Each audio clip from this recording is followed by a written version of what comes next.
get up here in the Zo Loft and get your head right. All right. What's up, head right homies? Welcome to the Zo Loft, your head right hangout. You know, your same space from the Global Rubber Room. Hey, I hope y'all's week is off to a groovy start. I hope us being here together is part of your week starting off to groovy.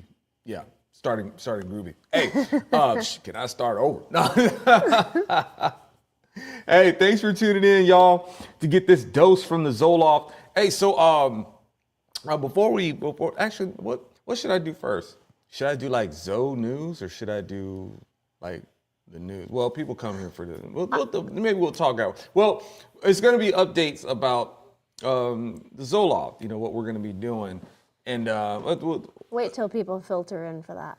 Yeah, sure. Okay, yeah, because maybe somewhere like in the middle of it or something like that. In case we like go long and people start falling asleep and before we're done with the articles, and then I don't want to, whip the news on them while everybody's like, snoozed out or whichever. I'm sipping from the long one. This is opium den mug, but I still got some tea in it. You're going to confuse people. Yeah, I know, right? We don't need no more of that. So let's see. We're gonna try to get to. And if you guys are, if you just happen to be catching this stream and like wondering what this stuff is about, like it and share it anyway, and then figure it out later. But hit that like button, subscribe button, all that sort of stuff. Maybe we'll glitch the algorithm and they'll let me be seen. Right. So we're gonna try to get to these articles today. Let's talk about the Trump administration pressure to hold Nigeria accountable for violence against Christians. Then we got a huge melon donation. Secretive banking heir revealed as $130 million private benefactor to pay troops. Wow. Yeah. Pope Leo canonizes former Satanic priest as new saint. Well, isn't that nice of you, Leo?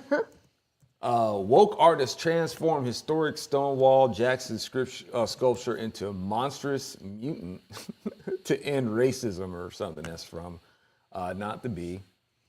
Transgender rabbi for Zohran included in ad for New York candidate, or NYC candidate.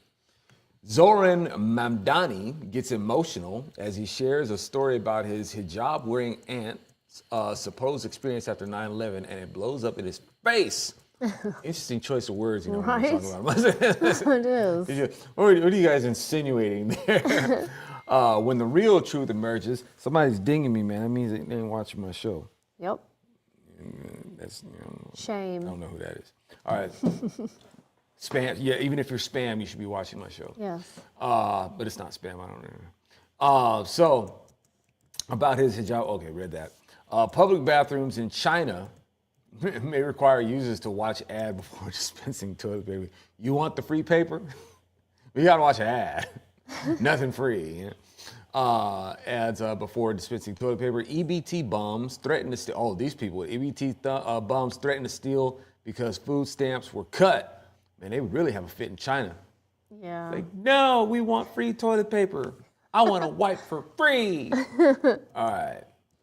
Okay, so let's back it on up to Trump administration. Pressure to hold Nigeria accountable for, let's read a little bit of this article. Oops, hold on. Let me open that up in the right browser. Bad habits I got. And if you're tuning in on the Facebooks, on the YouTubes, or my supposedly dependable website. Yes. Thank you so much for tuning in. Forgive me for not being as engaged with the chat roll. I'm kind of clumsy. I'll derail really easy if I try to be like all hospitable and stuff. But I really appreciate you being here, though. You guys are the grooviest. Let's see. Yeah. All right, let's read a little bit of this. This is coming from the Christian Post. Get away from me with these cookies. They ain't the kind of cookies I want. Cookies sound so good right now. All right, so a member of U.S. Congress and Christian religious freedom advocates are calling on the Trump administration to designate Nigeria as a country of particular concern due to escalating attacks against Christians after the designation was removed during the Biden administration. You know what? Hey, so like, Republicans, don't you think it's kind of sad that it was easier for Biden to do that than it is for y'all to remove Obamacare? Huh. You know what I'm saying? Yeah. Dang. And the sad part of it is, you know, you got these people out there, you know, who think that, you know, on the right, we hate Obama so much because, you know, he's an African. He's from Africa. He's from Kenya, right? You just hate him because he's African. He's from Kenya. And it's like, no, really, it's the policies we don't dig. And yeah, you do need to be an American citizen, you know, to be president. Yes. But it wouldn't matter if it was Kenya or, you know, Austria, if you like. Right. And, you know, like, say, for instance, we wouldn't elect Arnold Schwarzenegger for president either. You know, it's like, that's nice. He got to be governor and stuff like that. You can't Bad be enough president. we had him as governor. Yeah, right? Oh, man. He did Republicans bad. He gave us a Yeah. real bad name. But, you know, it's not a Republican's fault. He just really wasn't, he's not really a Republican. So, but unfortunately, that's a whole nother, you guys know what I'm talking about. But at any rate, but looking at Republicans like, oh, you just don't like Obama because he's African. Meanwhile, Biden is going to come in there and cut this and leave them open to be slaughtered. Yeah, That's a person who doesn't like Africans. absolutely. How about that?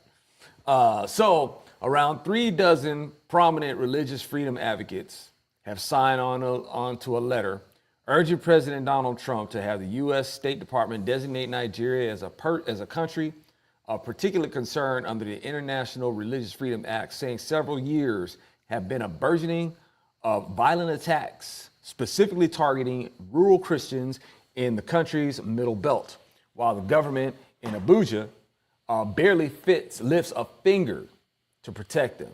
U.S. law warrants CPC designation when a country is found to be tolerating serious violations of religious freedom, as well as when itself carries out violations. The letter reads, the Nigerian government is directly violating religious freedom by enforcing Islamic blasphemy laws that carry the death penalty and harsh prison sentences against citizens of various religions. It also demonstrably tolerates relentless aggression against, uniquely against Christians, farming families by militant Fulani Muslim herders. And when I say herders, it's herders as in Herders, not herders as in Hurti, Yeah. Ters. They're hurting people. Yes. These herders are hurting people who appear intent on forcibly Islamizing the middle belt.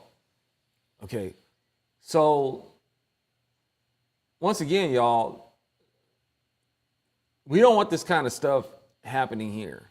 If we don't stand on the word of God for who he says he is, yeah, in America, this kind of stuff can go down too.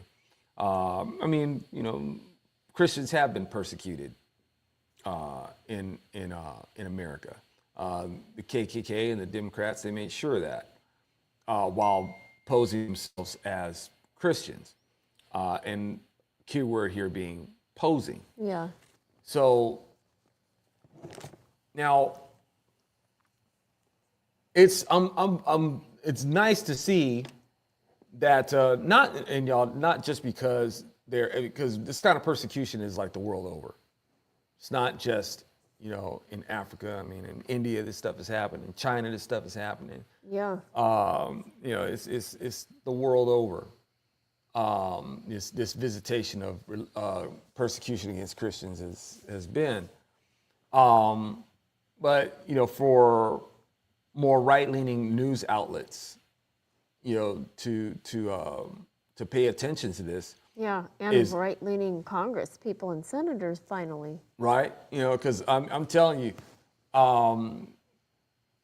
the red flag of like racism is getting pretty bright, you know, on the Republican-leaning side. Yeah. It's sad. And y'all, it didn't come out of nowhere. Democrats have been driving them to it. let me say this, y'all. I do not at all blame, well, I kind of do, Republicans and right-leaning voters for being really frustrated. Yeah, because Democrats, they just keep banging that drum. You know, racist, and they shove black people in front of your face and have black people out there. So you're racist. It's Democrats pulling the strings for it, and you get, you know, Republicans basically resenting black people that Democrats threw in front of their face. So it's one of those things where, like, say for instance, this is going on in Africa, where, you know, you'd have, like, right-leaning voters would be like, I don't care, you know, let them go ahead and slaughter each other. I'm tired of all this sort of stuff, you know. But rather, it's like, hey, Christians are getting slaughtered, and this is a problem, and it has to stop. Now that's the Republican Party that I know. Yep. Once again, y'all, it isn't about the Democrats got the Republican Party hung up on nationalities, because Democrats just keep on it. I think Republicans should have more integrity than to not, you know, give in to what the Democrats are trying to force them into. They're trying to just paint this, just stomp this narrative that they want Republicans to be perceived as, until Republicans are actually starting to play the part. Right? You know, more of the Republican Party needs to have, you know, more of a, dude, that ain't gonna work on us. Yeah. All right.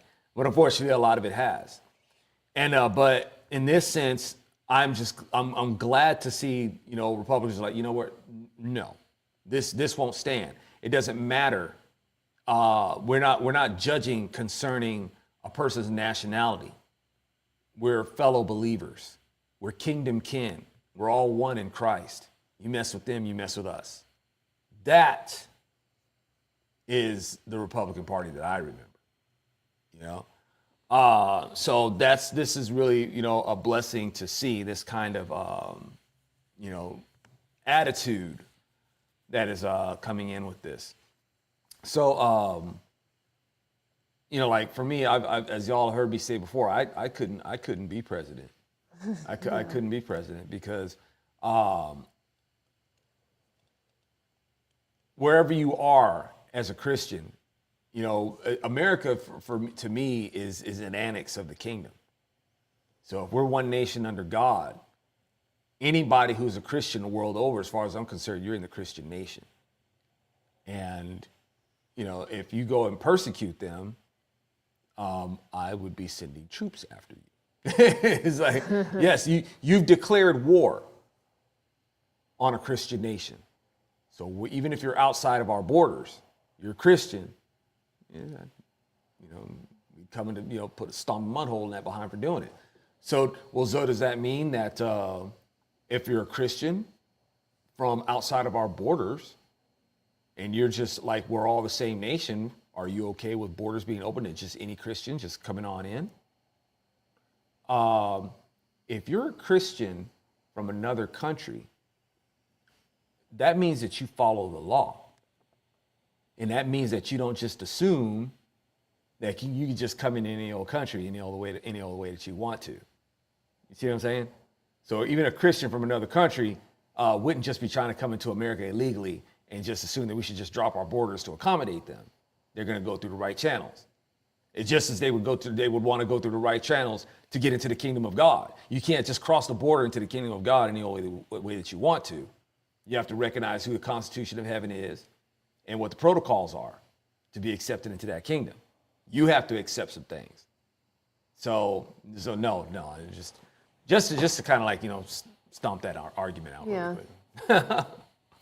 So are you for, like Senator Ted Cruz has put forward a request of sanctions and going on ahead and trying to get the government of Nigeria to start cracking down on these Muslim herders and Boko Haram and all the different factions over there. Yeah, and they'll be like Christians. trying to make this out of like some sort of dispute between farmers and ranchers and stuff like that. Yeah, which the government is trying to do. Yeah, this ain't the freaking what is it, the Hatfields and the McCoys? Right. You know, I mean, I don't know if they were both farmers and ranchers, but, you know, they were, you know, basically rural, just like these people. Yeah. You know, this ain't that kind of thing, man. This is where they've been arguing so long they don't even know what they're arguing about. And it ain't like, you know, the Christians are returning the hostility there. Exactly. They're being hunted. Yeah, they're being hunted. This isn't a warring faction, a warring exchange that they have. This is flat out persecution. Yes. And even if it was, you know, herdsmen and farmers, okay, a herdsman going in and butchering people is that's not an okay way for them to resolve their issues. You can't just go out and kill people. You can't just go out and harass and assault people. So is the Nigerian government showing anything that warrants this kind of response? What were the Christians doing that were like, man, you know what? Those Christians they're a real menace. We're going to have to go in and really teach them a lesson because they've been doing some very menacing things that is messing up society, and we have to put a stop to it. What were they doing where you have to go in and slaughter their children in front of their parents? You know, what's that about? Yeah. So hopefully, you know, the government because the thing is, Nigeria, man. Okay, now places like Nigeria and wherever, it's something that needs to be understood, y'all. Is you get to a place like this. Part of how you get to a place like this is misunderstanding things like turning the other cheek. Yeah. All right.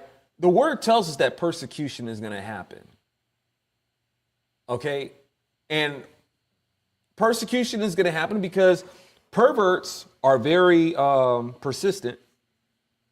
They want what they want, and they will lie, cheat, steal, kill to get what they want.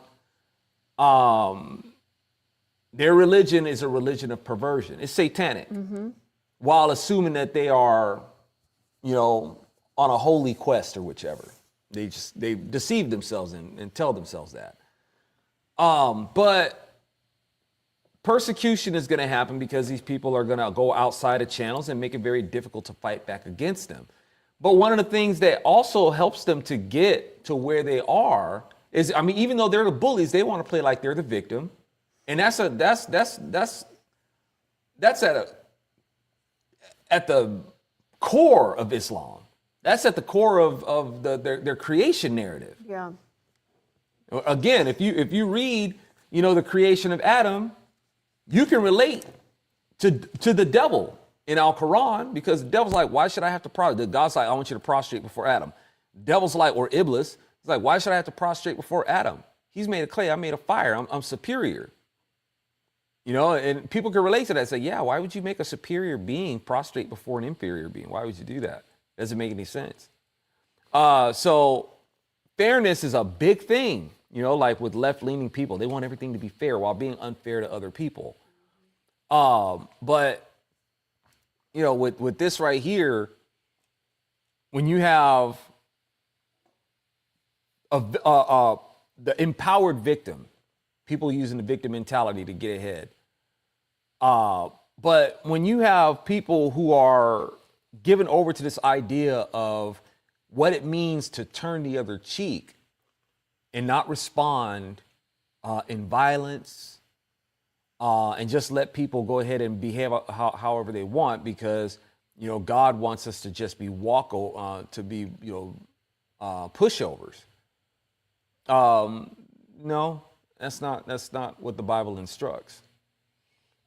Turning the other cheek, y'all, does not mean that you just let people come in and wipe out your family. That's not what that means. Y'all, turning the other cheek, somebody slaps you on the cheek. They slap you on your right cheek. You know, let's break that down. Somebody slaps you on your right cheek. The word tells you, turn the other one to them. All right, offer them your other one. Most people are right-handed.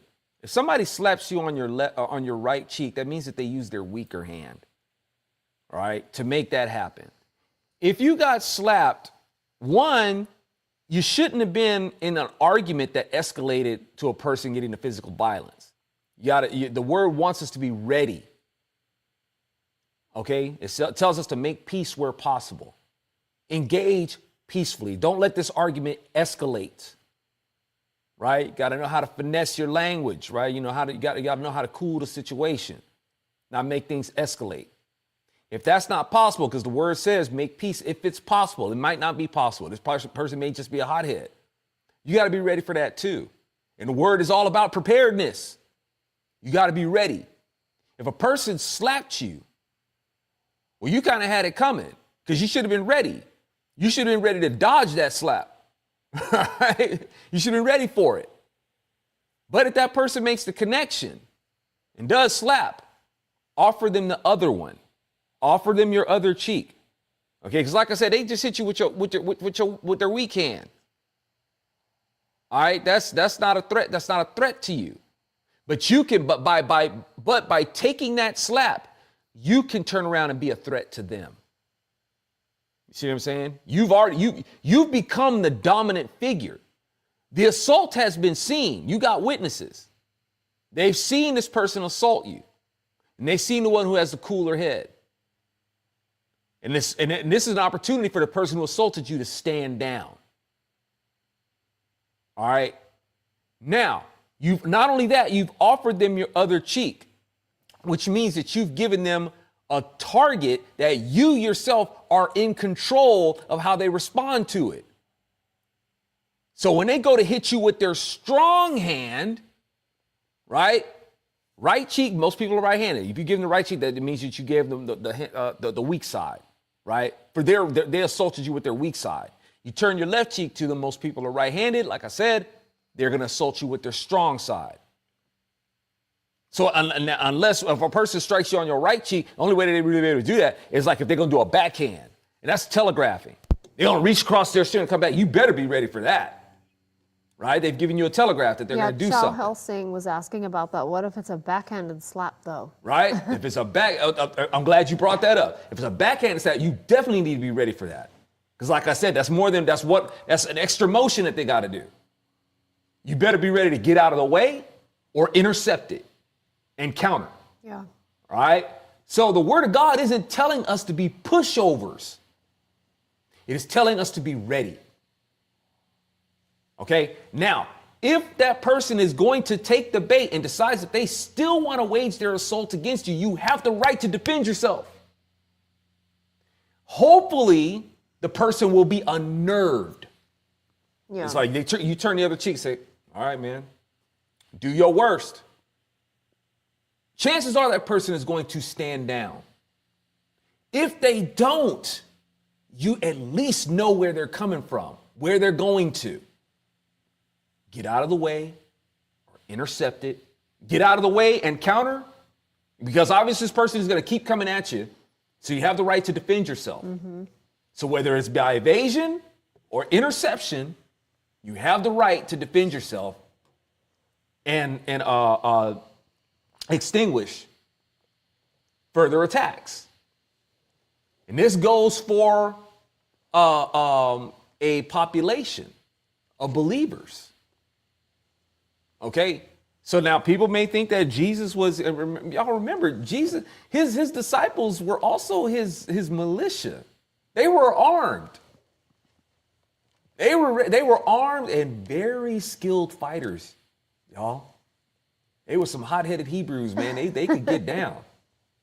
And they were ready to throw down. And then Jesus, on top of that, Jesus like, man, don't you know I can call on 12 legions of angels right now, man. This could be a big, hot night fight. But the thing is, if it is that, I'm the only one here that can beat death. Okay? I'm the only one here who can do that. So those who took licks, y'all, in this war, there were people commissioned to do that. Whether it was Paul, Peter, that was them. They took those licks, y'all, because it had to be evident. that I know this sounds cold, y'all, but they didn't deserve it. It's like they were the ones commissioned to take one for the team. This is evidence against those. It's like you had no good reason to do what you did to innocent people. It is on record that you did this. It is on record to show what kind of evil you are dealing with. The level of evil is like you would do this to people who did not deserve it. And this is why, y'all, the Lord is like, okay, you have seen it. You have seen it. I don't expect y'all to let evil, if you want more of this, well, then you need to stand up against evil. Stand up, you know, the Lord issues us our battle dress, helmet, sword, breastplate, sandals. We're supposed to be armed up, ready to face the Satanic. And if we can't persuade them by the word, and a lot of times the word is not persuasive, y'all, because a lot of people aren't applying the word the way it's supposed to be. Yeah, that's true. And when people don't apply the word that it's the way it's supposed to be, yes, evil will prosper. Most of the world doesn't see the scriptures for what it is.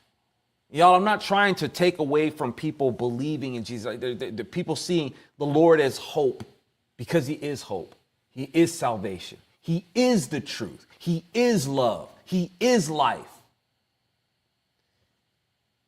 But there's a lot of people who don't examine the qualifying factors of that, and if you don't do that, folks, if you don't do that, then you teeter on idolatry and you make up a Jesus to see as life and love and hope. You don't really look at the validating, qualifying factors of what makes him that. And when you don't have that solidity, right? If you don't have that, then evil itself it doesn't really have a barrier against those who claim to believe. It's like the demon that the two supposed they figured that they would call on the name of Jesus and they're gonna go cast out this demon, right? They believed, right? And so, okay, we believe Jesus and we're gonna go in there, we're gonna cast out these demons. That demon tore them up and had them leave that house naked, running out of there naked. Why? Because even though they called on Jesus, they invoked the name of Jesus, right? He's like, Jesus, I know. Paul, I know. I don't know you. I ain't afraid of you. You ain't solid. Yeah, you calling on the name of Jesus, stuff like that, and whichever. But do you really know Jesus? Do you really know what makes Jesus Jesus? You know what I'm saying? Yeah. Do you know what makes him the truth? Do you know what the qualifying factors of him are where he's qualified to make perpetual, eternal atonement for you? Do you know? No, you don't. I'm going to tear you up. You're going to leave here naked. All right. So, y'all, I don't mean to sound callous or abrasive, y'all. I say this because I care. The world over is a majority of people who believe on that level. Even if they're y'all, they could be passionate believers. You know what I'm saying? Passionate. But passionately believing a Jesus that they really haven't dug into the scriptures to see and know. All right? And that's a big part of why persecution takes the foothold that it does. And they do these things with lack of hesitation. They're just expecting, they know that they're just going to run into Christians who are just that'll turn the other cheek. They're just going to run into Christians who we're just sheep. Right? Sheep that are prepared to be slaughtered for Jesus. That doesn't bring God glory. It doesn't. That sounds like the feminized church in America. Right? That sounds like a cult. Yes. All right. Are we his sheep? Yes. We are the sheep. We're a flock of God. But as male sheep, we're supposed to be rams. Male sheep are rams. Yes. All right.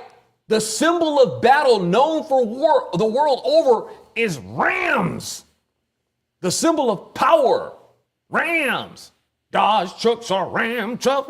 The god of war, Ares, is represented by a ram. Right? The shofar, when the shofar is blown, that's a ram's horn. When the battle is coming, that's what's going to be tooted, y'all. You know what I'm saying? So yes, I am grateful. I am humbly, excited to be a sheep for the Lord. You got too many people out there too proud to be sheep, though. Mm. And that's a big problem. But like I said, but there's on the flip side of it, and even that kind of humility is an exercise of pride. When you want to show how I'm as humble as a sheep and I'll let myself get slaughtered. Y'all, that's an exercise of pride. Right? That's not exactly humility. And remember, y'all, Jesus didn't just let himself get slaughtered. Jesus did what he did to go to war. All right? Jesus didn't just let himself get beat up the way that he did for no reason. Jesus did what he did to have uncontestable war powers. That's why he did what he did. His first order of business was to go into Hades' house, choke him out, and walk back over his body. And he's just beginning. All right? So all that to say, y'all, that's something that needs to be, I'm not trying to, look, forgive me, y'all, because I'm not trying to sound hawkish. I don't want to get into a war. I don't want to get into a fight. I don't mean to sound like an armchair warrior.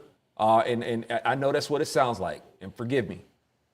All I'm trying to say is people are getting slaughtered because they're not, and if we're not careful, that can happen to us too. Oh, yes. And turning the other cheek and being sheep needs to be understood more correctly. What people need to know about us is that we are about true love. Okay? True peace. True peace, true love. And true peace and true love is not going to let the Satanic come in and slaughter our families. All right? We want peace, we want love, but the Lord's love is tough love. We ain't gonna lie to you. We're gonna tell you, hey, what you believe in is false. I ain't trying to go doodle in your punch bowl or anything like that, but it's false. And you can go ahead and do you. But the thing is, the falsehoods that you believe, you're trying to push on to us. And we're just not going to have that. The Lord tells us, he said, no, I don't even want you sitting at the same table with these people, these reprobates. That's New Testament Jesus. That's New Testament words saying, no, you're not to have any fellowship with these people. Right? Now that's us just saying, and here's the thing, by us not having fellowship, because there's a lot of these compromises that are be going on all over the world. Yeah. The word says, no, you're not to have fellowship. What fellowship does light have with darkness? You're not to have fellowship with these people. Right? And so, but us not having fellowship with these people that's so judgmental, that's so mean. These people are the ones who are coming around killing people. Yes. That's a lot different than us saying, you know what, we ain't gonna hang out. You know what I'm saying? We're not gonna hang out, all right? These people are like, oh, we want to kill you. Oh, Well, that's, that would be a reason why we're not going to hang out. Right? What fellowship does light have with darkness? You know what I'm saying? So at any rate, y'all, Maranatha for one. I mean, yes. I just wish the Lord, would come, but we're trusting in his timing, just keep the faith, that the Lord, he's got this worked out. Yeah. I hope that there will be, resolve to this soon, wherever Christians are in the world. Right. That the persecution, and I'm sure we'd all like for it to stop. It just, the word tells us that. Yeah. It is what. That's why the prayer is, one. Okay, we know that persecutions go on because the word says so, but the word also says the Lord is going to come get us.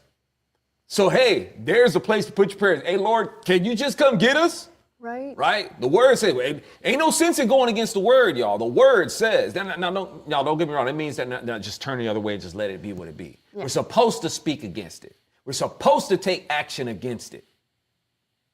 All right.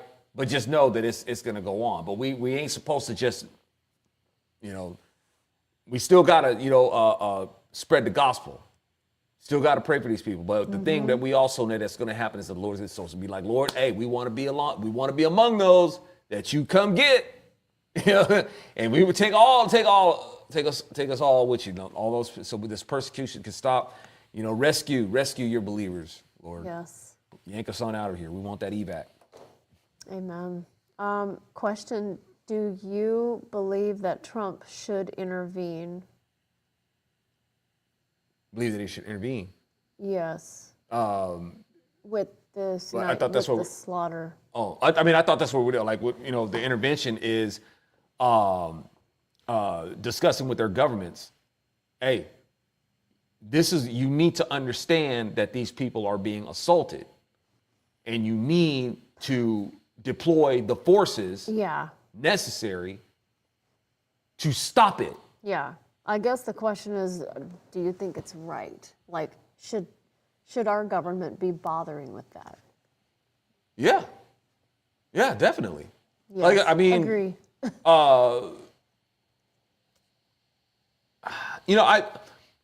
Whoever it is. I mean, like, say for instance, when the Lord would send Israel to make war with other nations.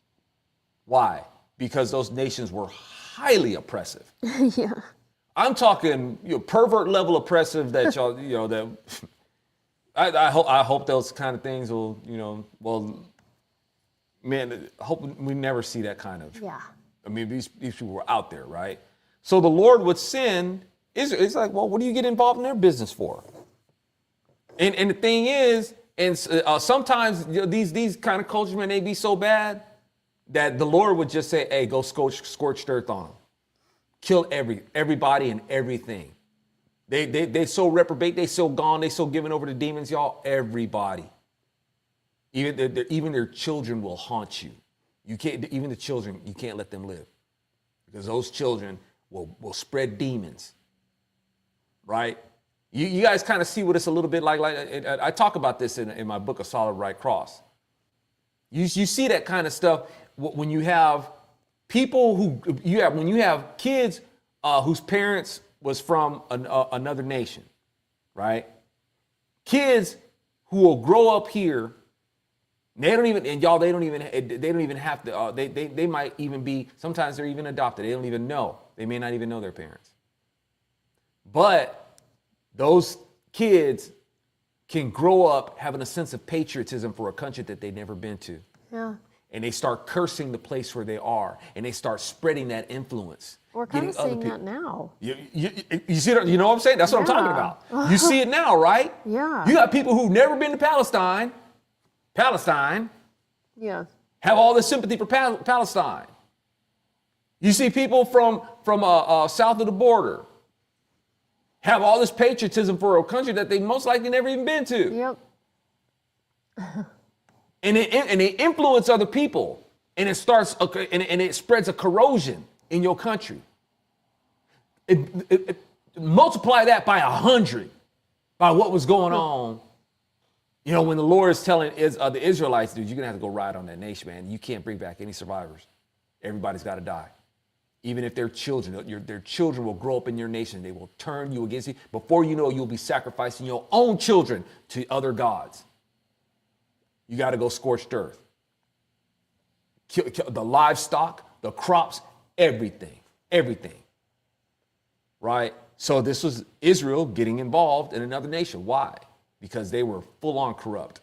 And and if they weren't stopped, their perversion would spread and just keep on spreading. So to answer your question, is it right for Trump to have that kind of involvement? It's like, yeah, you don't want this stuff to spread. Right. I mean, it's already bad, right? Yes, it is. There needs to be a stance. This ain't about, playing some world police kind of stuff, y'all. Unfortunately, the thing is, when you got these factions that are going on all over the place, they're taking over like many places.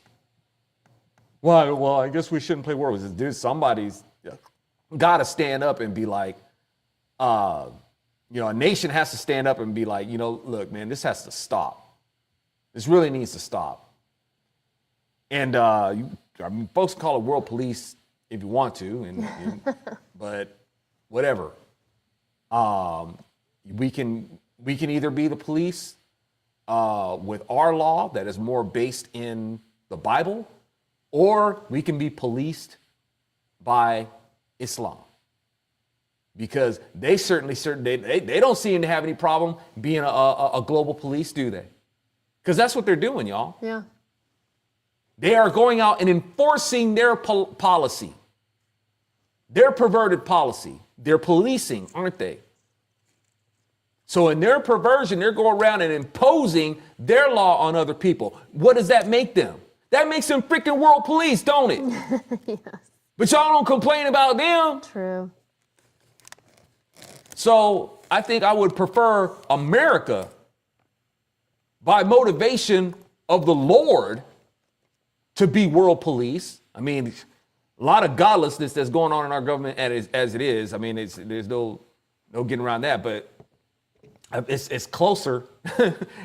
It's a little bit closer, to what the Lord had in mind than, what Islam is, and having them being the world police. Yeah. So, we keep it in prayer. Pray to the Lord for resolve and how we proceed with these things. Keep him, stay rooted in the word, keep him as our foundation. And hopefully we can, kneecap this persecution. All right, y'all. Let's see what else we got here. Huge melon donation. Secretive banking error revealed as 130 million private benefactor to pay troops.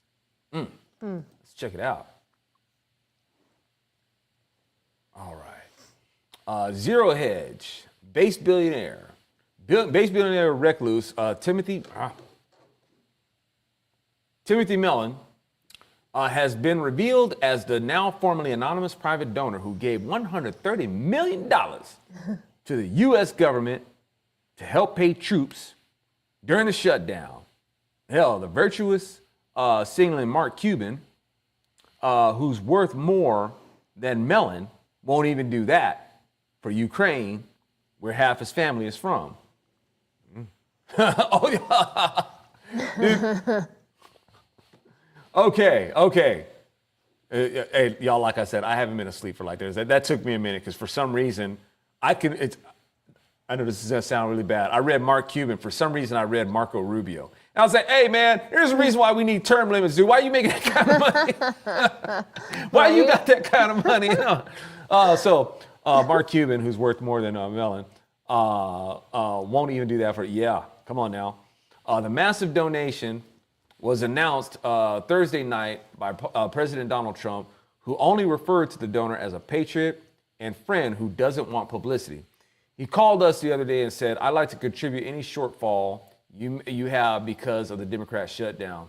I'd like to contribute any shortfall you have with the military because I love the military and I love the country, and any shortfall, if there's a shortfall, I'll contribute it. Hey, you better be careful with that, man, because Democrats they'll somehow turn this around and make that an illegal like campaign contribution. I know. Like I was thinking that too. Yeah, be careful, man. It's like, you're doing this or somewhere. This is going to be funneled into a campaign contribution. It's a gift. Right? Yeah, it's a gift. It's like, hey, don't put nothing past Democrats, man. They do crazy stuff like that. For real.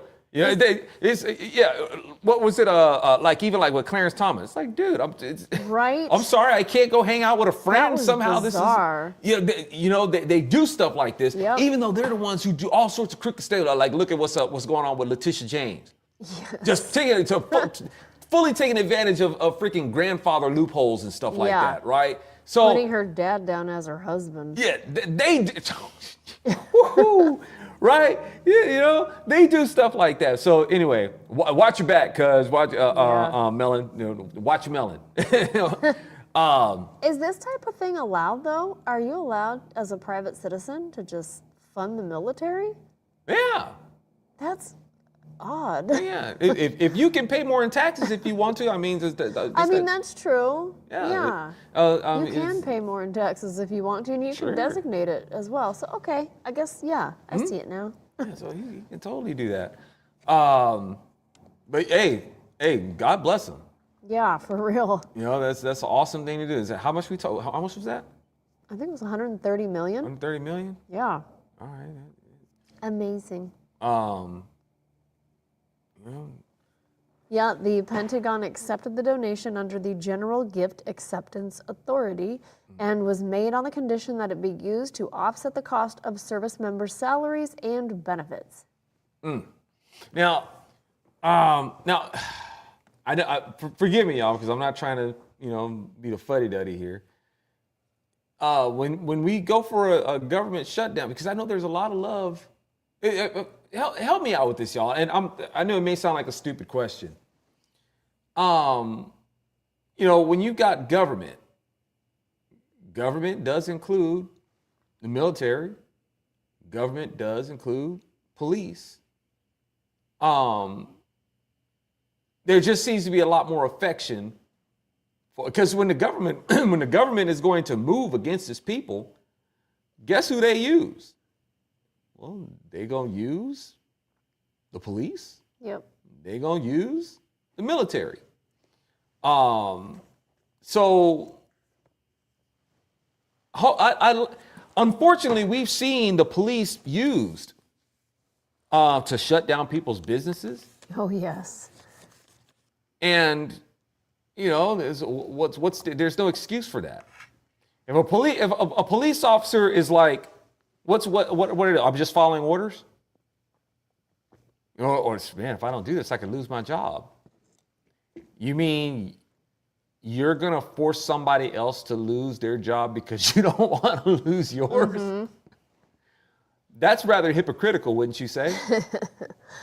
As you're supposed to be the peacekeepers, keep the peace, uphold people's rights. When people's rights are being encroached upon, well, you're dispatched to deter that, to discourage that. There has to be an exercise of conscience, shouldn't there? So I don't know how there was some shows of that where there were some police officers. I'm not doing that. Yeah. But by and large, I don't think so. A lot of businesses got shut down. A lot of people lost their jobs. Yep. A lot of churches got shut down. And the thing is, when we talk about, how are police going to go in and shut down a church? Of course, you have the right to free religious exercise, and you have the right to assemble. You're going to go in there and tell them that they can't do either. And by their assembly, they're exercising their right to express their grievance, which is a protest, right? And most churches are Protestant, as in protest. They're being what they are. Yep. and police were shutting them down. So once again, there seems to be this favoritism for the police faction of the government. And I'm like, now don't get me wrong, y'all. I understand the respect of the office. You know, being a police officer is a hard job. You're dealing with a lot of people out there who don't consent to be governed, right? Yeah. Especially don't consent to be to right governance. Okay, and then military, same thing. Military is when a government wants to tyrannize its people, who they gonna use? Well, they're gonna use the military for that. So, at any rate, y'all, I don't know. It's just something that I'm just thinking out loud, and I've wondered that. I guess I wonder it rhetorically. I get it. I understand why people would have more of an affection for the military aspect of the government and the police, but just when like just things like the military is just this place where virtue abounds, and I'm like, no, it doesn't. No, it doesn't. And y'all know it doesn't.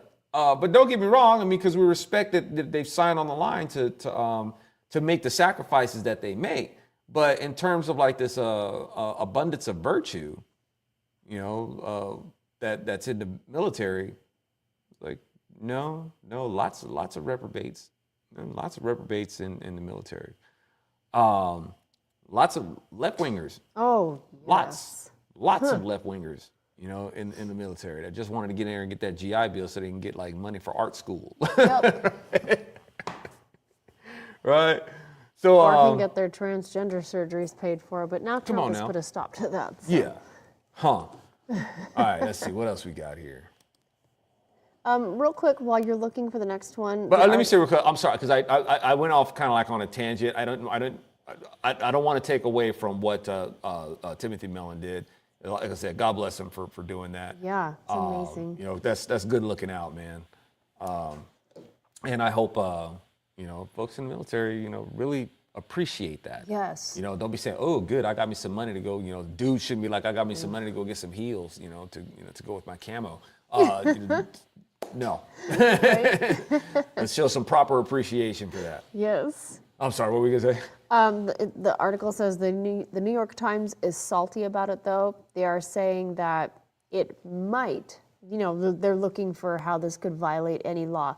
It could be a potential violation of the Anti-Deficiency Act, which prohibits federal agencies from spending money in excess of congressional appropriations or from accepting voluntary services. So they're really reaching there. Yeah, I was gonna say, man. They're really trying. They're really good at reaching in their cornhole. Yes. And whether it's reaching up there with their arm to pull out something or getting their head up there. I mean, some really. Yeah, that's why they like yoga so much. But yeah, that's a stretch. Yeah. But just like we was talking about earlier, don't put it past them because they're gonna try. Absolutely. To make something nefarious about this. Yep. And of course the ones who exercising the nefariousness is them. Yeah. Let's see. Pope Leo. Speaking of nefarious,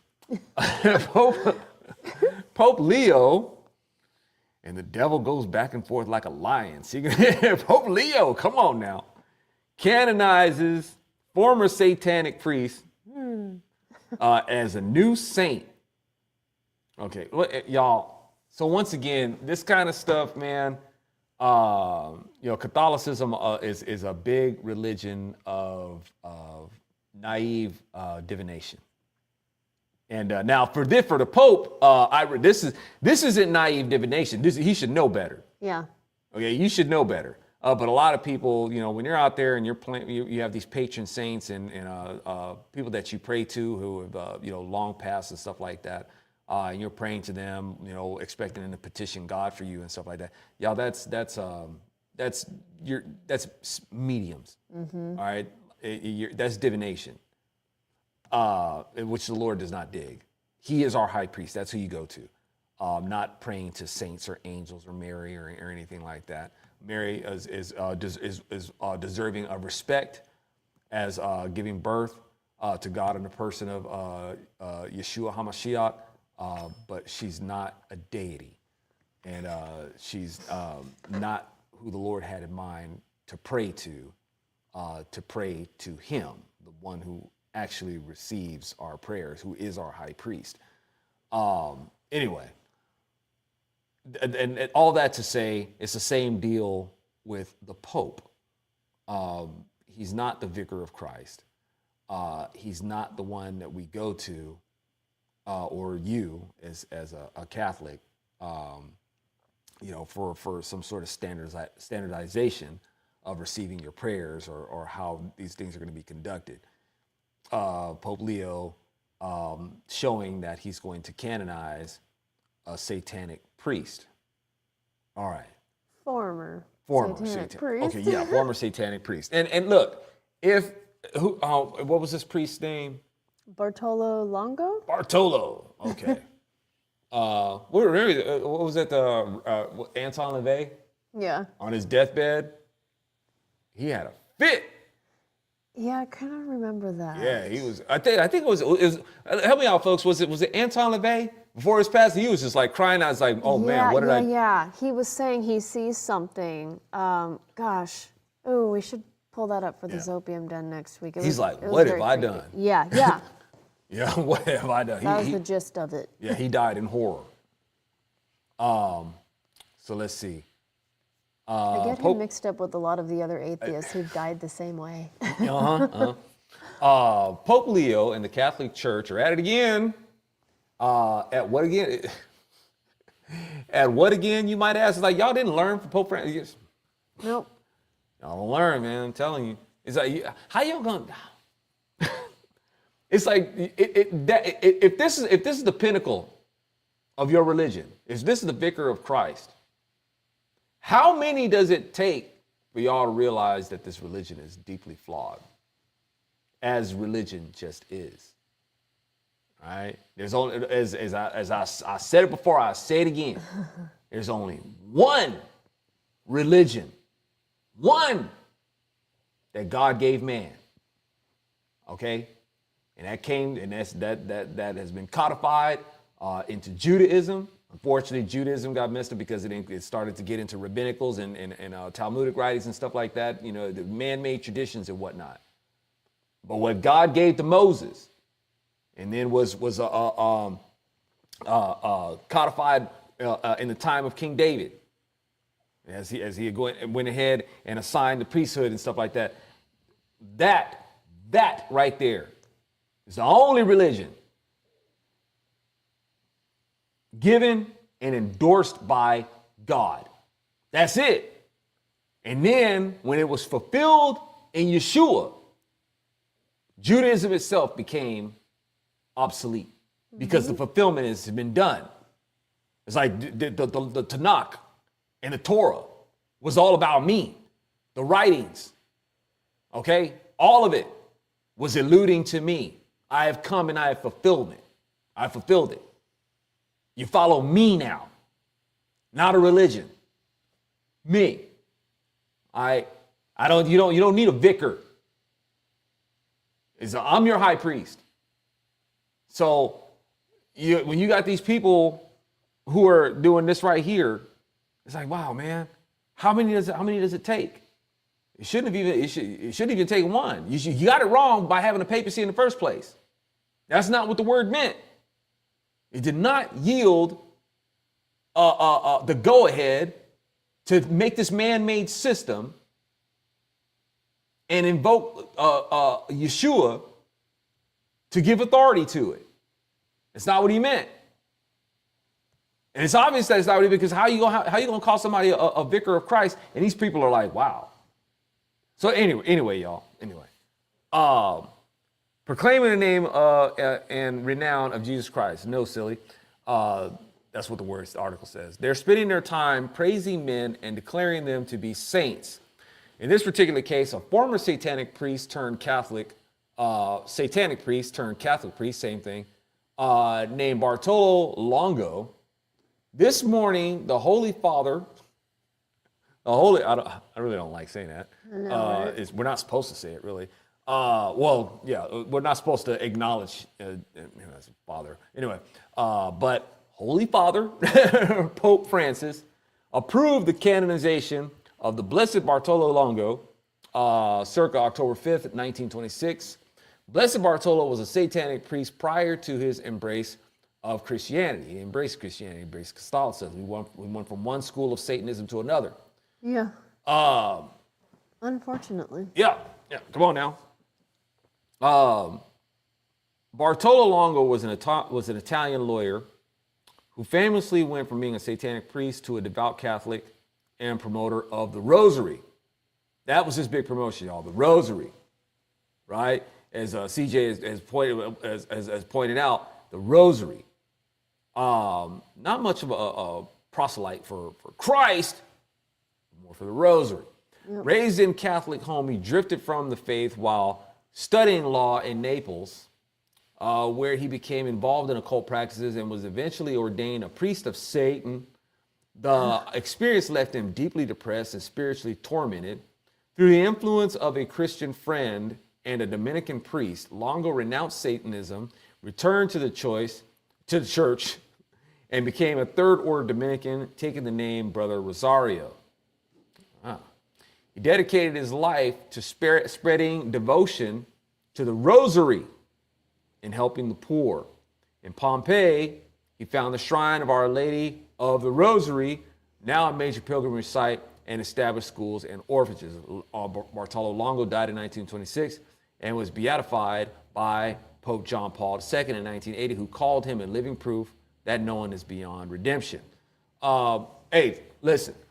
If you're a Satanist and you come to Christ, you good.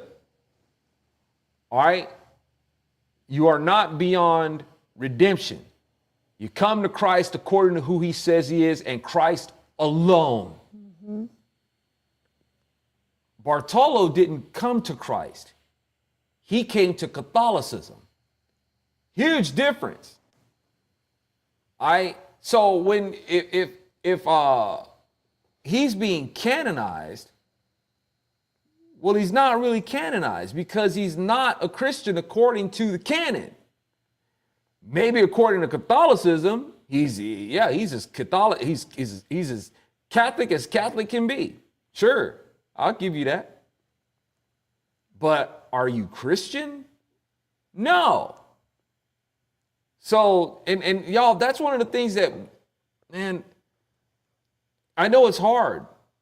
And I know it's a lot of toe stepping, but y'all, it needs to be, the line has to be drawn in the sand. Yeah. Catholicism and Christianity are not the same thing. People conflate Christianity with Catholicism. It's not the same thing. And we have to let folks know it ain't the same. And Catholicism is a big part of why people think that the Bible contradicts itself, that Christianity is a whole bunch of weird rituals. Hey, we already got enough people in Christianity doing things like handling snakes and flopping on the ground and talking in tongues and farting and spitting and all that sort of stuff. We already got our people out there who are taking weird liberties with the Bible. That's like that's not the intent of what the scriptures meant. We already got that bunch claiming to be Christians already. We don't need the extra help of people saying, yeah, I took this piece of bread and it turned into a piece of Jesus meat on the way down, and I drank some wine and it turns into his blood. The Bible says nothing like that. Nothing. I don't know where y'all get that from. Just like Jesus says, I don't know you. I don't know where you come from. Where you coming from with this? Right? So, but people, they confuse the catechisms and the laws or the penance and things like that, or whichever practices or rituals. And you're like, why? Yeah. Well, what does that have to do with believing in God? Well, God works in mysterious ways, and that's your answer for me? Huh. You're doing these weird things, these traditions and stuff like that ain't even talked about in the Bible. Why are you doing that? Rosary is. I know that there's a lot of people who use the arguments that, well, there's certain words that just aren't mentioned in the Bible. Doesn't mean it's not implied in there. There's nothing that talks about the rosary in the Bible. It's not a practice. You pray the rosary. Jesus himself said, hey, when you pray like this. And Jesus didn't go into his pocket and pull out a rosary or anything like that. So this person is out there, telling people that, he's promoting this, praying the rosary. Rosary is not biblical. You don't need a rosary to pray. But, somehow that practice makes people, I guess, more holy. It doesn't. That's like saying that circumcision makes you holy. It doesn't. So a person getting circumcised doesn't make doesn't make them a better person. That person's still gonna sin. Yep. All right. Good, but people don't understand what the circumcision was ultimately meant for. Right? They missed that too. Anyway, I'll get off on a rabbit trail and all that sort of stuff. Interesting though. So woke artists transform historic Stonewall Jackson scripture into monstrous mutant to end racism or something. Okay, so now they're scoffing at her. And really, y'all, okay, I'm really step on some toes here. And some of y'all know why. Some of y'all know, and maybe on the same page with me. It's like, you get it, and I thank you because you're a blessed few who understand. But most people don't in the Republican voting bloc. They don't get it. So the Republican Party, y'all, should be sending this woman a fruit basket. They should be sending her thank you cards. They really should. Okay, so but no, rather they just want to go ahead and use a pejorative against her. She's a woke artist. No, they seriously, they need to be tweeting thank yous to her. Hey, nice job. Like it. Right? Good work. You've shown this person for what he is and what the Confederacy was. You've shown. You've turned it into a monstrosity. All you did was bring out what it actually is. See, a lot of Republicans, they can't handle that. They think that the Confederacy is this noble American history. They really don't make the connection that the Confederacy was the Democrat Party. They don't. You got people who they'll in the Republican Party, they're a liability to us, y'all. They're a liability. They're saboteurs. They're hung up on their pride and they're hung up on that flag and they will not let it go. They don't care. They do not care what it cost us. They're hung up on the flag. They're hung up on the monuments, all things Confederate. They're in full affection of it. And they do not care what it cost us. They refuse to, it doesn't sink in with them. It's like, dude, you do understand that was the Democrats, right? You are the reason why they prosper. You wave the flag for them. Like I said, the Republican Party, it's like these people, you have people in the Republican Party who are, they're the only people that I know of that are foolish enough to wave around the flag of their enemies with pride. You would think that they wave it, there's like, I got your flag and conquest. No, they embrace it. They embrace what was designed by the Democrat Party. Republicans, they don't get it. Right? They want their own truth about what that flag represents to them. And having your own truth leads to a bunch of problems, don't it? So if the Republicans, they don't really know how to get into this fight. They really don't. That's why the Democrats kick a tail all the time. Oh, they think, we got Trump and we got political victories. Politicals, they don't mean squat. They're not sustainable. Cultural victories, spiritual victories. You got to get that to sustain in political victories. This is where Republicans lose so badly. So they should do something totally unexpected. See, Democrats, they expect Republicans to be mad about this, because and they're like, yes, excellent, because it makes Republicans look like sympathizing racist, right? Yep. It's like, oh, you guys you're shedding a tear over your racist monuments being defaced. Oh. See, we told you, those Republicans, they're all just a bunch of racists. See, Republicans should be like, oh, like I said, we'll send her a thank you card. Thank you. Yeah, because the Confederacy was a monstrosity. Yep. It was an abomination. This thing that was made by the Democrat Party. Republicans ain't gonna do that. So with this woman doing what she did, and here's but we gotta go. We have to defend Stonewall Jackson. We have to make sure that we have to read his writings that he was a godly man. He was a good Christian man, right? So what do we got here? They pull up a quote from Stonewall Jackson. And you guys can see the artwork, what they turned the statue of Stonewall Jackson in Charlottesville, North Carolina, what this artist turned it into. They took the remnants, I guess, melted it down, and made it into the monstrosity that you discussed. So as far as I'm concerned, it is reflective of the Confederacy. It's twisted and perverted. Good kudos to you. What's her name? Carol Walker. Carol Walker. Hey, if you ever hear this, thank you. From a Republican, a conservative Republican, a Christian conservative Republican, one of them full-on right-wing nationalists. Yes. I say thank you. Sincerely. No, I'm not being facetious or not. Thank you for this. Thank you. All right? Because the Confederacy was a perversion, a monstrosity, an abomination. They're exactly what the Constitution described in their rebellion. Like I said, I would suggest that other Republicans let her know. Hey, we appreciate your work. Yes. It's spot on. Yeah. So, but no, Stonewall is a model Christian because he says, I have so fixed a habit in my own mind that I never raise a glass of water to my lips without a moment's asking of God's blessing. I never seal a letter without putting a word of prayer under my feet, under my seal. Oh, it looked like I said seal. Maybe I need my glasses. I need my spectacles. I need to take a letter. I never take a letter from the post without a brief sending of my thoughts heavenward. I never change classes in the section room without a minute's petition on the cadets who go out and those who come in. So, this makes him a good, godly man. All right.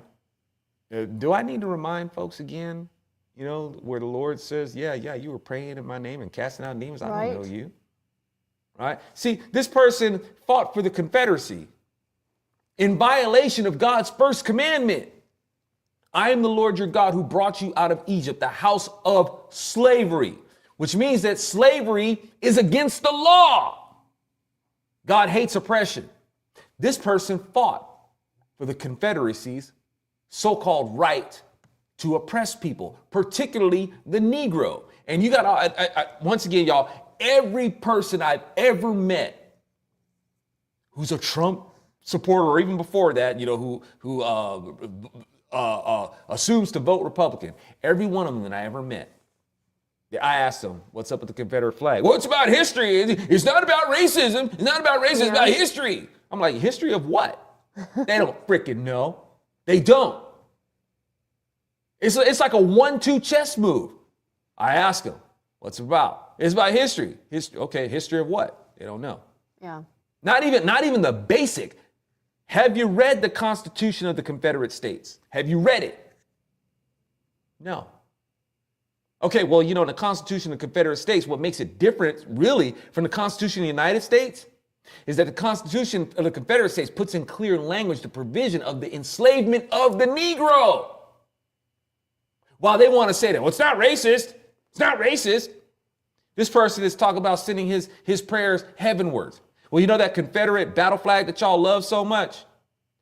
And the national aspect of the national flag, like the stainless banner, where it has the Confederate battle flag in the white field, where when this person sends his petition to heaven, the heaven that he's looking at is the heaven that gave him ordinance to have supremacy of the white man over the Negro. That was the inspiration of the flag.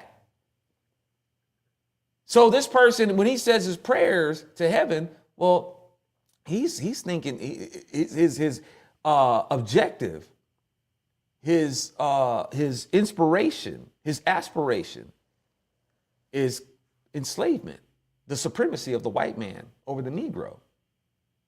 And you can, I know that there's people will be out there talking about, no, well, not all the Confederates, were for slavery and they were just fighting for their own states and for fighting for Virginia. It's like, dude, no. You swore allegiance, okay, to uphold the Constitution of the Confederate States, and you went to war against the Constitution of the United States. And if your state means more to you than people's rights, then what the heck kind of state are you defending anyway? You know what I'm saying? That's a poor excuse. It's a poor freaking excuse. But really, I shouldn't even have to try to argue a case against that. It should be enough. It really should be enough to be like, you do realize that the Confederacy was the Democrat Party, right? No, that's not enough. Okay. That's all right. So from there, y'all, it's like you're basically casting pearls before pigs. And these people, they will hold to that, and they do not care the liability that they have laid on the Republican Party and the damage that is done to it over that stupid freaking flag. Yep. Right? How much it's cost us. The denial it's sick, y'all. It's freaking sick. But that's what we're up against. And the sad part of it is I just see people look the other way when these people, it ain't like, at least back like, the earlier times, like with the Tea Party, somebody tried to come with that flag, they got told. It's like, look, can you not bring that here? We're not doing that. Now, I guess the Republican Party just got lazy. Yeah, for sure. It's, people throw that flag around and they either don't say nothing, they'll just click like. That's right. Confederacy, it's history. It's American history. It's not about racism. Okay. I guess the Democrats were never guilty of that. That's why you can't beat them, because you exonerated them for their evils. Yep. And just let them put it on you. Good job. Let's see. Sledge-O-Medic says they wanted that big tent and the southern boats. Yeah. It's and now, yeah, for in our contemporaries, yeah, and it's unfortunate that big tent of I've talked about this for years. I said you're not going to end up with a big tent of conservatism to move in the culture with. You're just going to end up with a big tent of obscurity. And this is why people now more than ever, like, I can't tell the difference between two parties. It's like the parties are switched. I can't tell the difference, or two wings of the same bird. Hear it all the time. Right? Y'all, and it doesn't happen because Democrats act like Republicans. It happens because Republicans act like Democrats. All right? Whether it's the rhinos or whether you got the so-called Trump conservatives who are waving around the Confederate flag. You're acting like a bunch of Democrats. You're waving around their flag. So that's what we got. And that's why people can't tell the difference. We're supposed to be distinguished. Mm-hmm. But standards and values, no. Making a distinction, no. No. Anyway, let's see. Can we just say shame on not the bee for that article, though? Yeah, for real, man. Shame on you. It's like with the reach that you guys have. Yeah. You're not really getting blocked as far as I can see. No. But and you could put out a memo. And they'd probably do it and take the credit for it when it was my idea. But I don't have to worry about it because they're not going to do it. But for real, I'm being serious. Like, yeah, send her a thank you note. Like, yeah, nice job.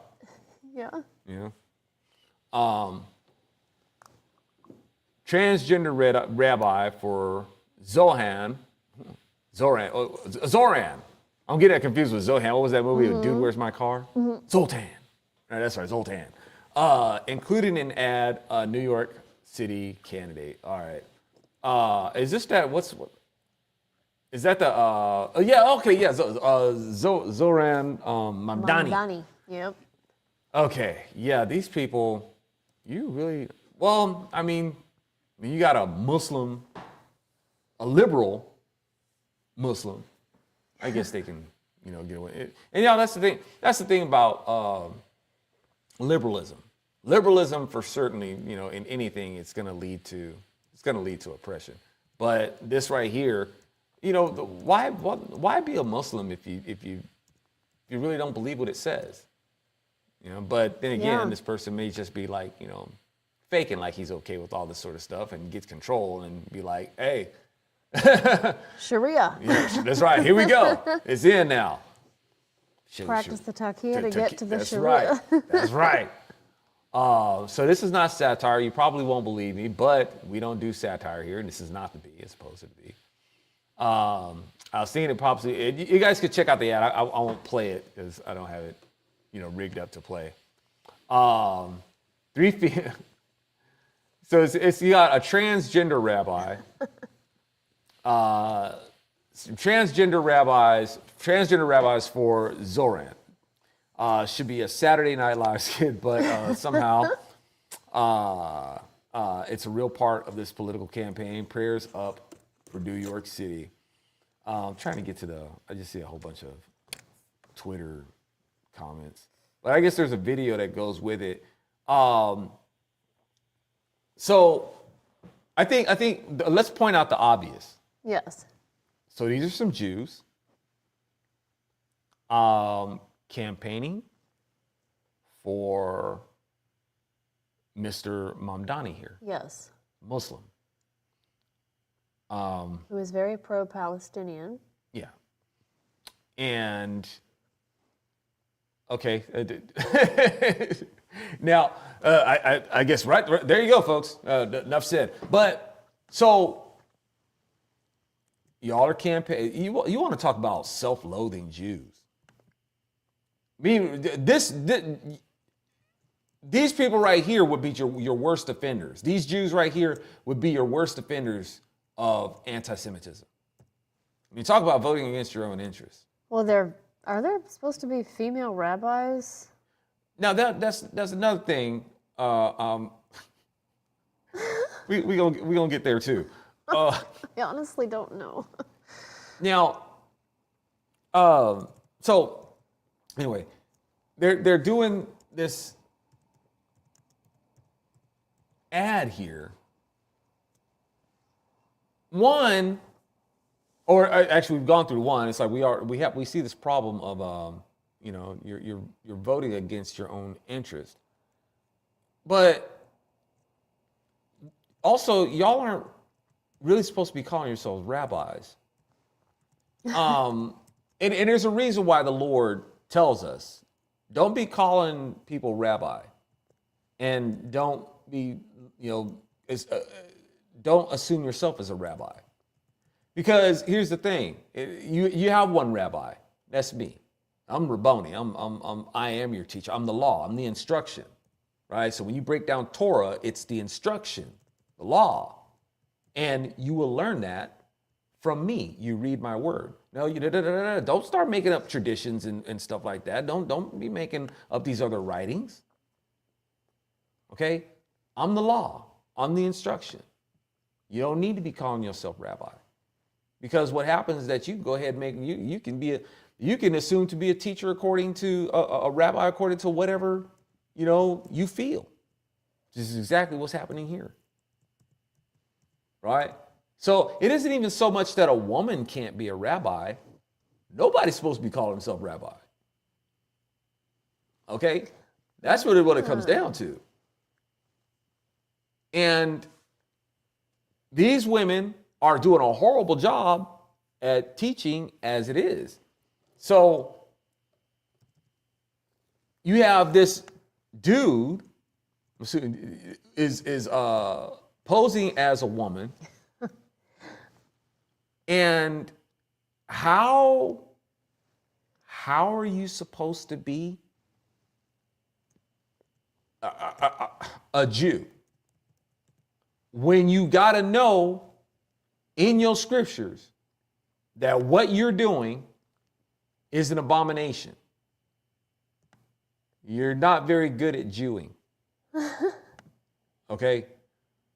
And you are not only doing what is an abomination in Judaism, but you're doing what is an abomination to Islam.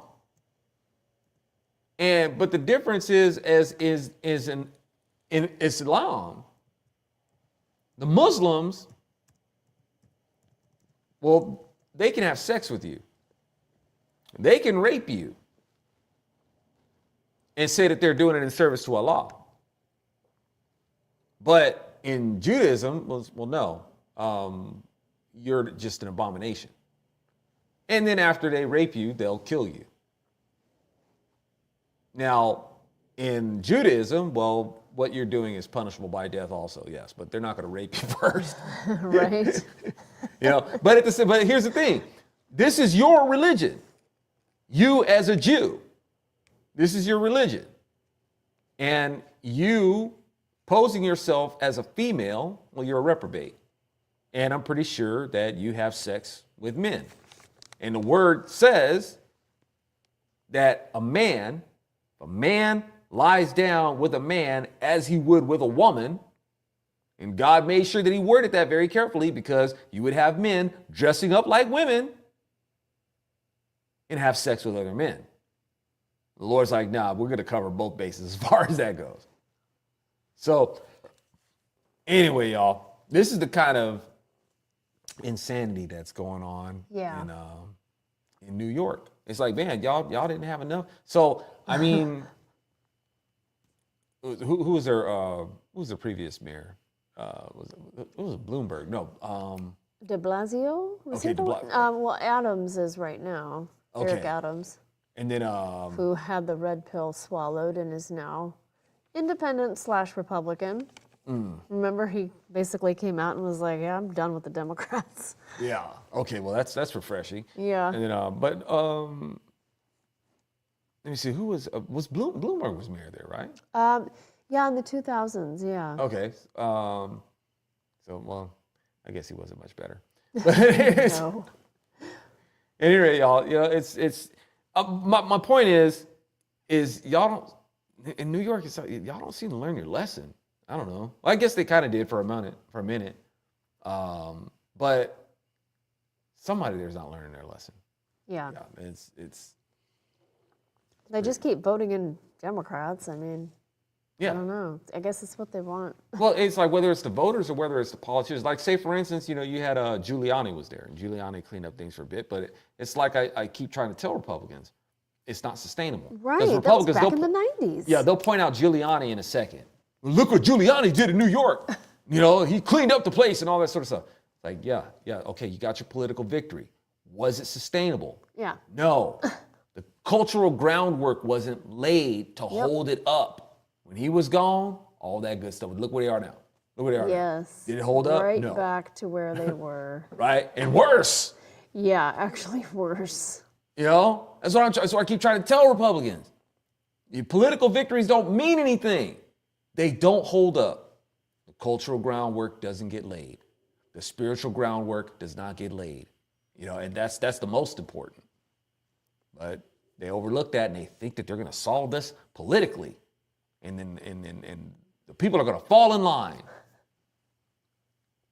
Nope. Nope. Let's see. What else we got here? And Zohran Mamdani gets emotional after he saw that video of that dude dressed up like a woman. Anyway, that's emotional as he shares a story about his hijab-wearing aunt's supposed experience after 9/11, and it blows up in his face when the real truth emerges. And long story short, y'all, the truth is, no, his aunt wasn't some hijab-wearing woman She wasn't even in town. Right? She wasn't even around. Yeah. Right? So he's a liar. But hey, I guess this is what the people go for. Yeah, that's true. You know, they won't be mad at him. They'll be mad at the people who exposed him. Right? Exactly. Right? So his aunt is a full-on feminist. Yes. Gee, I wonder why. You know, because when women when they get up from under Islamic rule, they go way out feminist. It's they want some get back. They are angry at men. All right. But yeah, at any rate, yeah, he's busted for that. But I don't know if anything will happen about it. And Yeah, I know. there you go. Public bathrooms in China may require users to watch ads before. It's like I was almost trying to say that with a Chinese accent. Donald Trump, don't trust China. China is asshole.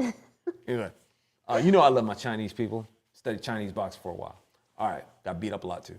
So anyway, I'm a classmates. Nobody else though. Anyway, public bathrooms in China may. Okay, so I guess you just gotta, wait for the ads to get done. Yep. While you're done, your legs falling asleep on. So public China, what's up with that though? How is that gonna work? So they got users watch ads before. So man, you can be on the can and they got like monitors in there, like TV. It shows a person scanning a QR code on a smart toilet paper dispenser to receive a few squares of paper. Users must either watch a short ad or pay around 5p to skip it. I don't know how much that is.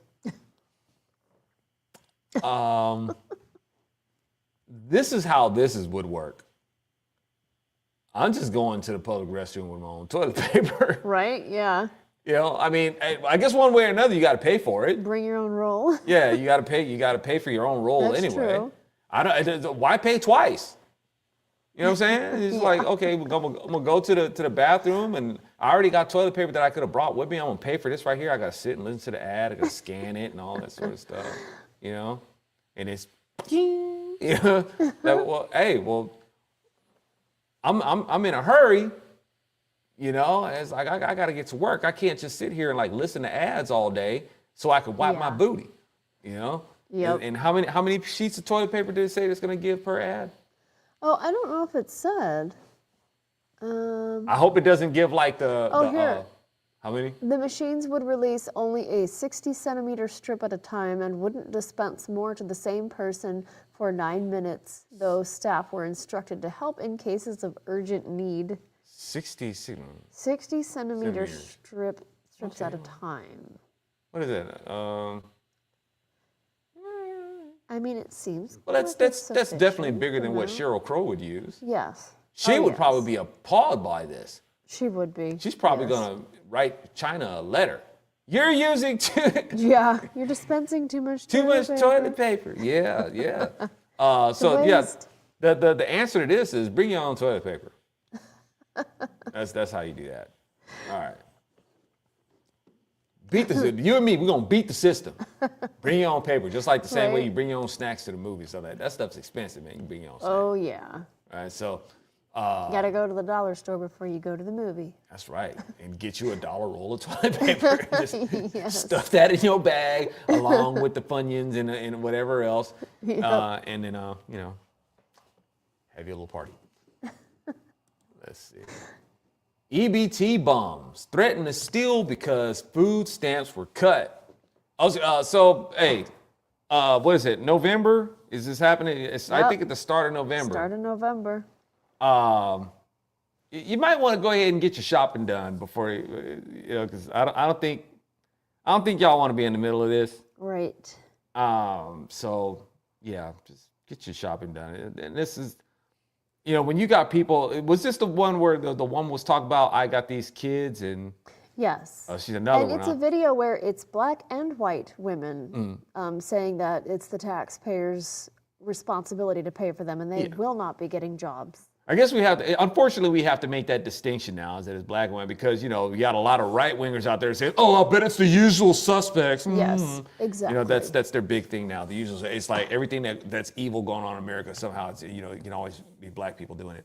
But, and, you know, the interesting thing is, you know, a lot of Republican voters on food stamps, like in these areas, you know, a lot of social assistance.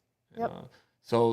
But you know, I y'all know me. I don't care. You know, the race issue is not a thing with me. I'm pointing out how it's a thing with, you know, more and more becoming a thing with Republicans. And it's like, hey, y'all might, you know, want to stop letting Democrats lead you around by the nose on your perception of things and your attitudes, because they're really brainwashing you. They really are, and you're not picking up on it. You're doing exactly what it is that they want you to do. Yeah. But Miley says, pleasantly surprised. I don't see that flag here in East Tennessee. You're so very blessed. yeah. That's good to know. Yeah, it is. But yeah, around here, and actually no, for where we are, Yeah, we don't see it a lot here. it's not in our city. You know, it's one of the reasons why we moved here. It's like we don't see it a lot here. But you know, other places we've gone to, yeah. There's one unruly guy with a truck, but Yeah, there's actually I think it's a woman. Yeah. is it? Did you see? She's got her whole truck, you know, wrapped. coated, you know, wrapped with the Confederate battle flag, and even has a sticker on it that says, "Why should I apologize for being racist?" Yes. Just in case anybody said Republican or the Confederate battle flag has nothing to do with racism. She's like, "Why should I have to apologize for being racist?" Okay. So, but yeah.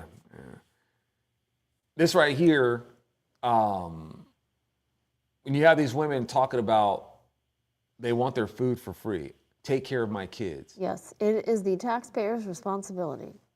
Yeah. Quoting most of them. I am quoting most of them. Y'all, I did a video on this about, there was another woman who was going, I don't know if she went viral, but she was making the rounds. People were talking about her. This must have been like 10 years ago or something. And I addressed the same thing. Because people be talking about, they talk about this stuff for a while. But she just happened to do a video, and you know, it's just the audacity of it, right? Okay, so they're saying that, and these people want to call us greedy. It's like, no, you're greedy. You're greedy and you're covetous. Okay, you think that you're entitled, well, to the fruits of other people's labor. Yeah. You're slave traders. You're the kind of people who would want slavery. Mm-hmm. And you're great examples of your quintessential Democrats. You know, y'all want to be pro-choice, but you don't, and you value being pro-choice, but you don't want to pay for your own choices.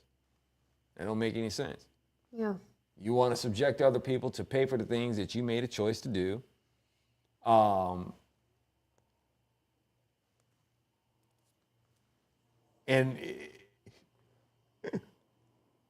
it's like it should be so obvious. But these people have, how many? I know, y'all. I've said it 1,000 times. I know you've heard me say it. These people are giving over to their imaginations. They imagine that we're supposed to pay for what they feel entitled to. Yep. That's imagination land. And some people are just gone like that. That's just where they are.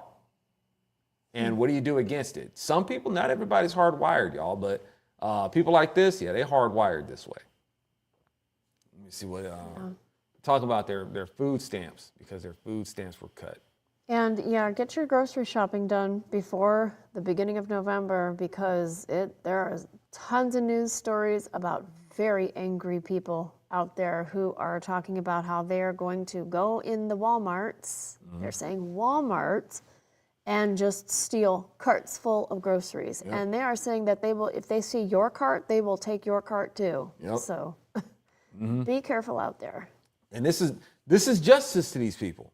Yeah. And they don't realize that because of your entitlement mindset and people already having to come out of pocket for you, this is why things cost as much as they do. Yeah. You want your entitlements paid for. Those things cost. You know, and like I said, I wish these entitlements and these unconstitutional tax policies that we have, I wish they would have been gotten rid of before we went and did the tariffs. Yes.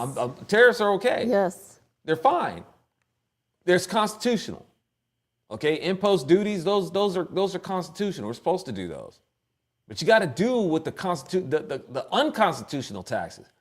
Get rid of them income taxes. Get rid of the IRS. Get rid of that franchise tax board. Yes. You know, get rid of that stuff. Property gains. Property taxes, capital gains. Get rid of that stuff. And then let's talk tariffs. But, you know, that kind of went backwards. I mean, Yes, it did. hopefully he's getting on it now. I guess maybe better late than never.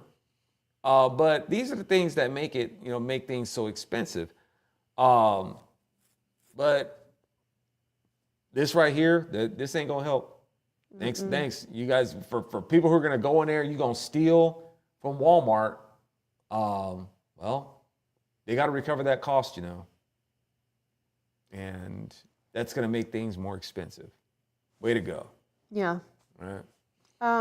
Chow Helsing says, how much sleep did you miss last night, Zo? I tell you, it was one of those things where I was trying to force myself to not be awake. I'm telling you, I don't know. I go through these spells of I'm still kind of in it, like these spells of insomnia, and so I remember going to sleep for maybe a half an hour, you know, and after that, just, you know, awake. Yeah. Even yeah. So if I start reading, sometimes, not every time, you know, I'll get sleepy, I'll get drowsy, and I can go to sleep. Not this time though. It's like, nope, wide awake. I'm trying to read. I'm like reading through Daniel, and nope, it wasn't happening. So yeah, I didn't get a lot of sleep last night, and I don't remember. Over the weekend, we're able to catch up, you know. Yeah, but the night before last, I don't think you slept a lot either. Yeah. I've been, you know, pounding like, you know, Z-Quil and melatonin, and it's like my body just just laughs that stuff off. Yeah, it's crazy. Yeah. So anyway, I'll try again and see. Try again tonight. Like, Zo, you're such a loser, man. You can't even sleep, dude. It's like, you fail at sleep, man. Who fails at sleep? But, well, I do. So at any rate, y'all, that's what I got for... Did you want to talk about the Daily Wire? Their new prospect or no? Or save it for next week? Or? Well, yeah, we'll talk a little bit more about that, maybe next week. But yeah, it's just something that it popped up in the news, Daily Wire. It's something to do with that and them doing the subscription model. A lifetime. Wow. Subscription. Lifetime subscription model, and what Jeremy Boring's period piece? What is it? Pendragon. Yeah. Right. Those things kind of tying in together. Yeah, maybe we'll talk about it in the next. That's what I was really. I'm getting ready to sign off. That's what I was supposed to tell you guys about. Okay. See, sleep, man. I need sleep. This right here is going to be. This is going to be the last Zo Loft as, you know, the long form. I'm going back to short form. Just pretty much all short form. Sometimes I would do them intermittently, like long form, short form. I'm just gonna go back to doing short form, you know, because I need more time to work on doing the comedy show and to be able to write the next season of scripts. So I've been doing the long form, y'all. I mean, shadow banning did have a lot to do with why I do the long form. But the reason why shadow banning had a lot to do with the long form is because it was, I wasn't reaching my audience at all. I wasn't hardly reaching anybody. You know, people say, do your videos, do them shorter.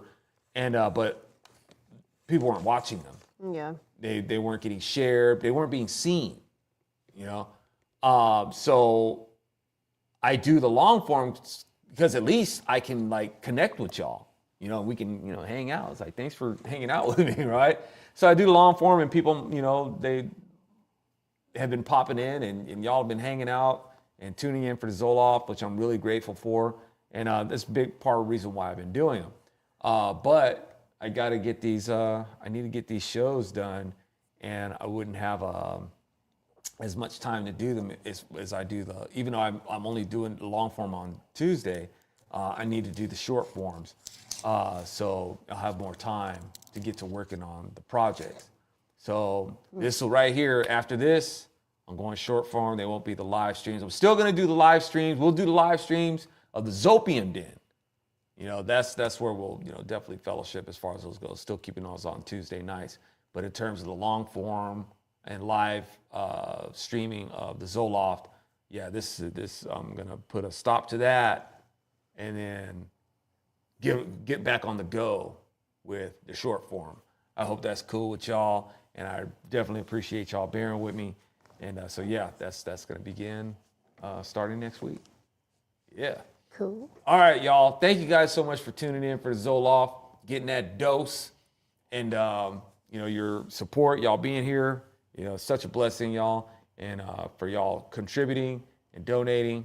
And if you haven't before, I hope you find this content worth doing so with, and drop that buck in the bucket, y'all. Keep your bros on the go. BronzeSerpentMedia.com, and you know, we're trying to build our enterprise.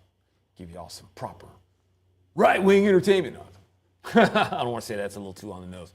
All right, y'all. Y'all have a groovy rest of your evening. We'll talk again soon. Bye.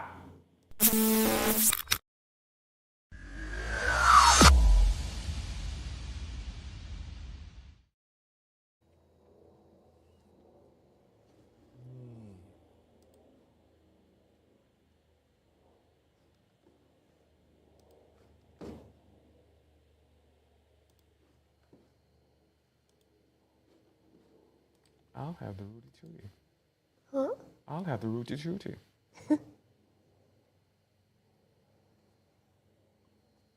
I'm still waiting for it.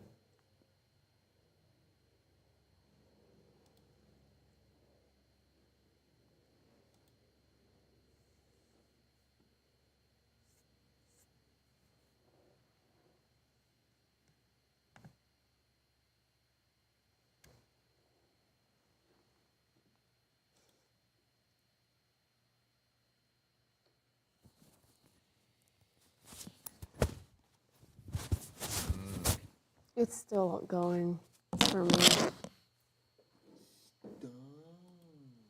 My phone is done, but not my laptop.